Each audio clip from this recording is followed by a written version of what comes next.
사랑하는 은혜와 진리 장로교회 교우 여러분, 어젯밤도 평안하셨습니까? 오늘도 어떠한 상황과 형편 속에서도 우리의 말과 행동이 일치되어 믿음과 삶이 하나 되는 하루가 되시기를 주님의 이름으로 축원합니다. 오늘 새벽에 만나 본문은 창세기 45장 1절에서 15절입니다. 창세기 45장 1절에서 15절을 제가 읽어드리겠습니다. 요셉이 시종하는 자들 앞에서 그 정을 억제하지 못하여 소리질러 모든 사람을 자기에게서 물러가라 하고 그 형제들에게 자기를 알리니 그때에 그와 함께한 다른 사람이 없었더라. 요셉이 큰 소리로 우니 애굽 사람에게 들리며 바로의 궁중에 들리더라. 요셉이 그 형들에게 이르되 나는 요셉이라. 내 아버지께서 아직 살아계시니이까? 형들이 그 앞에서 놀라서 대답하지 못하더라. 요셉이 형들에게 이르되 내게로 가까이 오소서. 그들이 가까이 가니 이르되 나는 당신들의 아우 요셉이니 당신들이 애굽에 판 자라. 당신들이 나를 이곳에 팔았다고 해서 근심하지 마소서. 한탄하지 마소서. 하나님이 생명을 구원하시려고 나를 당신들보다 먼저 보내셨나이다. 이 땅에 2년 동안 흉년이 들었으나 아직 5년은 밭갈이도 못하고 추수도 못할지라. 하나님이 큰 구원으로 당신들의 생명을 보존하고 당신들의 후손을 세상에 두시려고 나를 당신들보다 먼저 보내셨나니 그런즉 나를 이리로 보낸 이는 당신들이 아니요 하나님이시라. 하나님이 나를 바로에게 아버지로 삼으시고 그 온 집의 주로 삼으시며 애굽 온 땅의 통치자로 삼으셨나이다.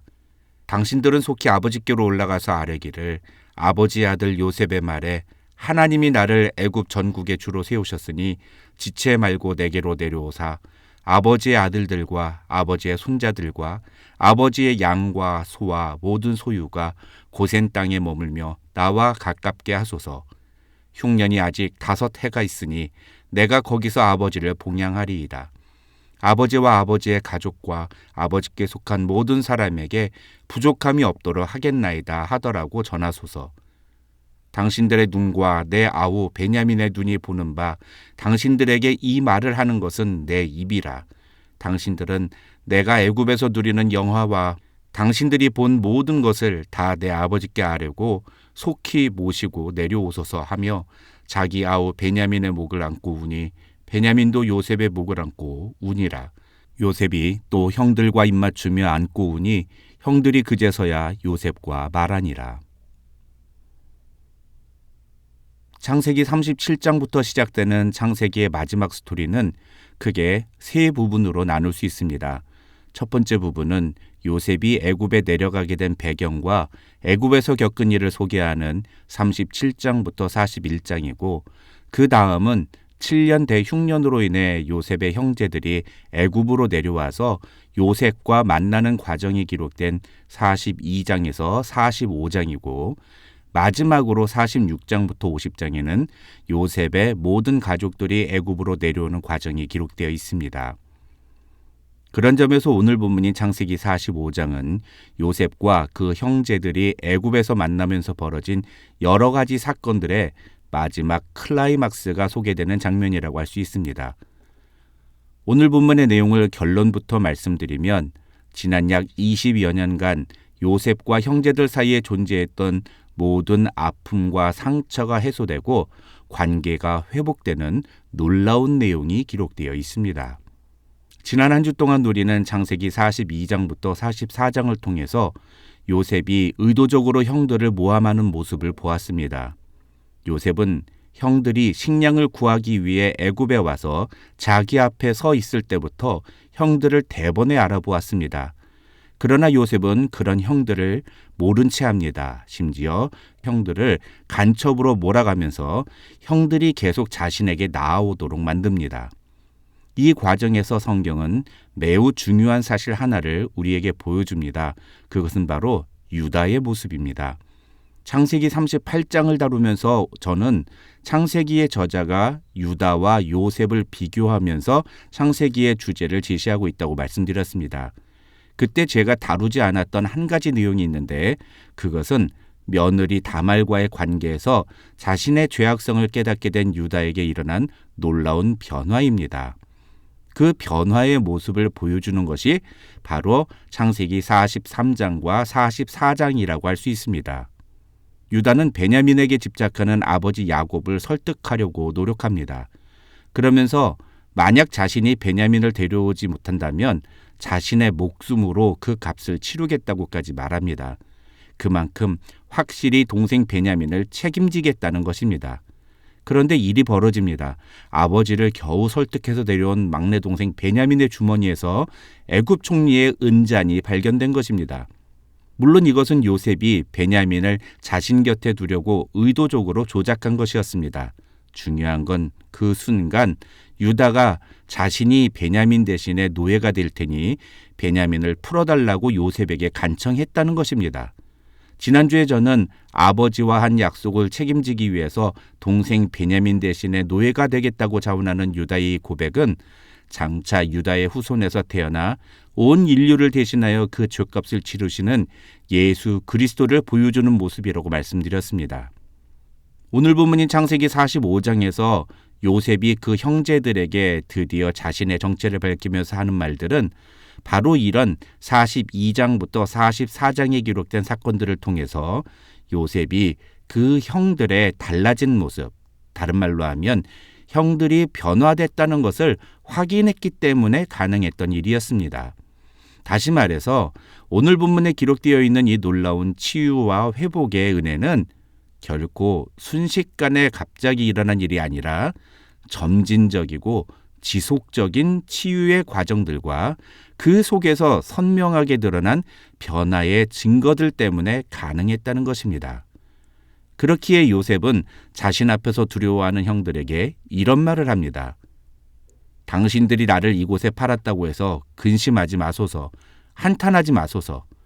하나님이 생명을 구원하시려고 나를 당신들보다 먼저 보내셨나이다. 요셉은 결코 자신을 노예상에게 팔았던 형들의 행동을 잊지 않았습니다. 그러나 42장부터 44장에 기록된 사건들을 통해서 요셉은 한 가지 중요한 사실을 깨닫게 됩니다. 그것은 이 모든 상황이 하나님의 주권 아래 일어난 일이라는 것입니다. 그래서 7절과 8절을 보면 요셉은 하나님이 큰 구원으로 당신들의 생명을 보존하고 당신들의 후손을 세상에 두시려고 나를 당신들보다 먼저 보내셨나니 그런즉 나를 이리로 보내기는 당신들이 아니요 하나님이 신이다라고 형님들에게 고백합니다. 때론 너무나 쉽게 관계의 회복과 용서를 이야기하는 사람들이 있습니다. 그러나 그것은 절대로 성경적인 방법이 아닙니다. 관계의 회복과 치유는 죄에 대한 분명한 회개와 그의 합당한 태도가 있을 때에만 가능합니다. 요셉도 처음 형들을 만났을 때 바로 형들이 자신에게 저지른 죄를 다 용서하지 않았습니다. 어쩌면 그때까지만 하더라도 요셉은 그저 자기가 20여 년 전에 꾸었던 꿈대로 형들이 자기 앞에 와서 절을 하는 모습이 신기하고 놀랍고 그런 정도였을 것입니다. 그러면서 이 형들이 옛날과 얼마나 달라졌나를 알아보기 위해서 계속해서 형들을 시험합니다. 요셉이 형들을 진짜로 용서한 건 유다의 진심 어린 태도를 보고 난 후입니다. 그때 지난 20여 년간 요셉 안에 있었던 모든 상처와 아픔이 한순간에 치유되고 그래서 형들을 용서할 수 있는 마음이 생기게 된 것입니다. 우리가 주목해야 할 요셉의 또 다른 모습이 있습니다. 그것은 하나님이 자신에게 주신 축복과 은혜의 의미와 목적을 바로 깨달았다는 것입니다. 7절을 보면 요셉은 자신이 애굽에 오게 된 것은 당신들의 생명을 보존하고 당신들의 후손을 세상에 두시려고 나를 당신들보다 먼저 보낸 것이라고 말합니다. 저였다면 아마도 하나님이 나를 애굽의 총리가 되게 하신 것은 형들에게 받았던 그 상처와 아픔을 되갚아 주려고 주신 기회다 이렇게 생각했을 것 같습니다. 그런데 요셉은 그렇게 생각하지 않았습니다. 요셉은 오히려 하나님이 자신을 애굽의 총리가 되게 하신 것은 이 힘들고 어려운 시기에 우리 가족을 지키시고 보호하기 위해서였다고 고백하고 있습니다. 우리도 하나님이 우리에게 주시는 은혜와 축복의 의미를 바로 알아야 합니다. 그것은 결코 나만 잘 먹고 잘 살게 하기 위해서가 아니라는 것입니다. 하나님이 나에게 은혜와 축복을 주시는 것은 나를 통하여 누군가가 또 다른 은혜를 경험하게 하기 위해서라는 것을 우리는 알아야 합니다. 오늘 본문을 통해 성경은 우리에게 이것을 이야기하고 있는 것입니다.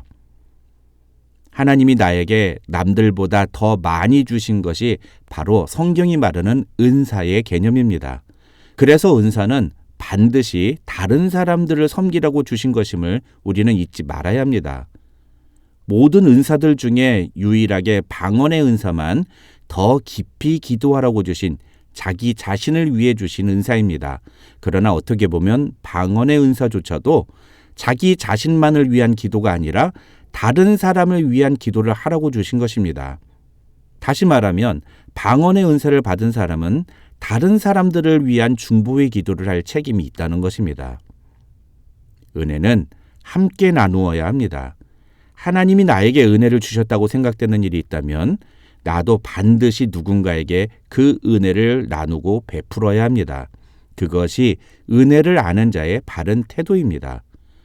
초대교회는 그렇게 하나님이 자신에게 주신 은혜를 다른 지체들과 함께 나누는 공동체였습니다. 그래서 사도행전 4장 32절을 보면 믿는 무리가 한 마음과 한 뜻이 되어 모든 물건을 서로 통용하고 자기 재물을 조금도 자기 것이라 하는 이가 하나도 없더라고 성경은 말합니다. 그렇게 초대교회는 서로를 섬기고 베풀며 나누는 사랑의 공동체였고 그런 모습을 통해 세상에 예수 그리스도의 제자됨을 보여주는 그런 교회였습니다. 우리 은혜와 진리 장로교회도 그렇게 요셉과 같이 하나님이 우리에게 주신 은혜와 축복을 다른 사람들에게 나누는 그런 은혜의 통로가 되어 사랑의 공동체로 점점 더 성장하는 교회가 되기를 주님의 이름으로 축원합니다.